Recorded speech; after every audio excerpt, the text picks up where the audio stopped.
Bonjour à tous dans ma chaîne YouTube Monsieur Intelligent.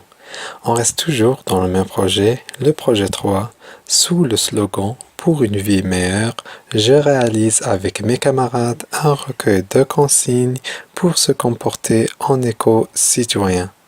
Séquence numéro 2, j'agis pour un comportement éco-citoyen. Séance numéro 8, atelier d'écriture. On commence par la situation problème.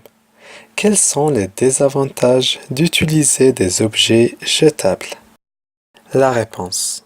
Les désavantages d'utiliser des objets jetables, premièrement, c'est du gaspillage. Aussi, c'est de la perte de l'argent, car l'ensemble des produits jetables coûte trop cher. Cette utilisation peut entraîner la pollution. Activité 1. La citoyenneté dans mon quartier. Faisant partie de l'association Alger la Blanche, tes camarades et toi devez sensibiliser votre entourage à la propreté des quartiers.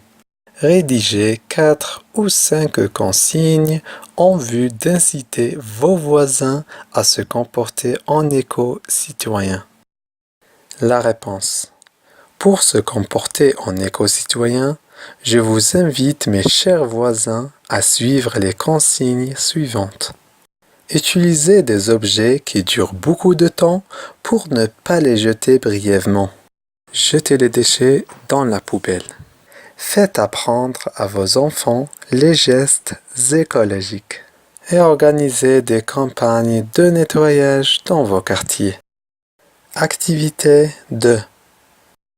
La consigne. Classe les consignes suivantes dans la colonne qui convient. 1. Tu prendras un bain tous les soirs. 2. Tu réduiras ta consommation de papier en utilisant les deux côtés de la feuille. 3. Tu utiliseras des piles rechargeables plutôt que des piles jetables. 4. Tu éteindras la lumière en sortant de ta chambre. 5. Tu laveras la voiture avec le tuyau d'arrosage, c'est plus rapide. 6. Tu prendras une douche avant de te mettre au lit. La correction de l'exercice. Quand vous voyez, ce tableau se compose en 2 colonnes.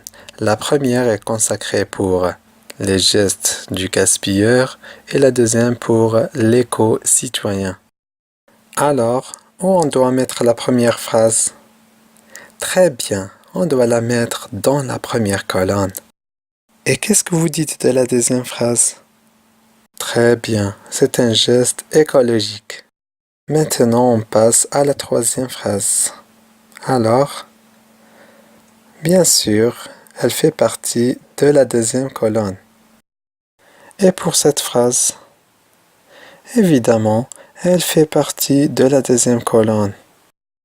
Normalement, pour cette phrase, vous connaissez bien la réponse.